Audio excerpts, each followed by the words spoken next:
On raconte qu'à Saint-Léonard d'Aston, le premier cultivateur, qui est aussi le premier meunier, aurait été très riche avant de finir sa vie pauvre dans la rue. C'est ce qui m'a inspiré la quête du meunier. Cette histoire-là, c'est moi qui l'ai vécue. J'étais en rencontre d'auteur à Saint-Léonard d'Aston à la bibliothèque municipale. En attendant que les jeunes arrivent, j'allais regarder les toiles qui étaient affichées là. C'était une exposition qui mettait en scène l'histoire de la région. Il y avait un vieux personnage, un vieux monsieur qui était sur plusieurs des toiles qui représentait le premier meunier de Saint-Léo. J'avais lu la petite description, je trouvais ça bien intéressant, les toiles étaient très variées, je patientais en attendant que la rencontre commence. C'était un vieil homme un peu anonyme, qui était sur les toiles avec une salopette de travail, des vieilles bottes, un chapeau de paille, beaucoup de rides dans le visage, des vieilles mains, des mains qui ont travaillé la terre longtemps. J'entendais les bruits de la route tout près, là, j'entendais les voitures passer, puis à un moment donné, j'ai entendu un espèce de claquement régulier. Je me suis dit, ben voyons, ça se peut pas que quelqu'un se promène à cheval dans les rues de Saint-Léo. Fait que je me suis approché de la fenêtre pour regarder. Il y avait pas de cheval. Par contre, il y avait un vieil homme, en salopette de travail, avec des vieilles bottes, un chapeau de paille, qui s'approchait tranquillement de la bibliothèque municipale.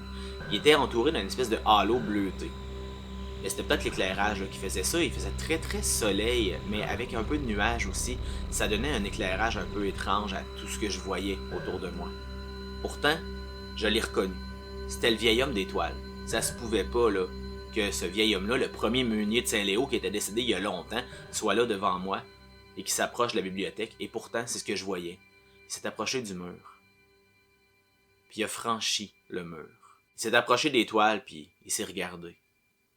J'ai vu un étrange sourire se dessiner sur son visage. Le halo bleuté qui l'entourait était resté avec lui dans la bibliothèque, et il s'est mis à luire d'une lueur beaucoup plus forte.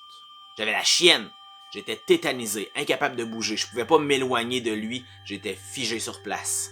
À un moment donné, des filaments lavande, comme de la lumière bleutée un peu mauve, s'est mis à sortir de sa peau, puis à frapper chacune des toiles, comme si des tentacules étranges se répartissaient autour du vieil homme. Toute la lumière, tout le halo lumineux autour du monsieur s'est répandu dans les tentacules et s'est en allé dans les toiles, comme si le vieil homme se liquéfiait tranquillement en lumière dans les tableaux. Sa peau s'est fissurée pour ne laisser qu'une espèce de lumière très intense. J'ai réussi à fermer les yeux. J'étais hypnotisé. Je ne pouvais plus détacher mon regard de la lumière qui pulsait, des toiles et du vieil homme qui était disparu. Tout ça ensemble luisait d'une étrange lueur bleue. Et moi, j'étais fasciné.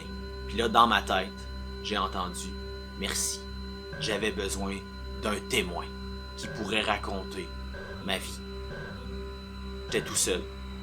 Il n'y avait personne qui pouvait me parler. Tout à coup, la lumière est devenue tellement intense que j'ai pas eu le choix de fermer les yeux. Et quand je les ai ouverts, il restait par terre que quelques grains de blé.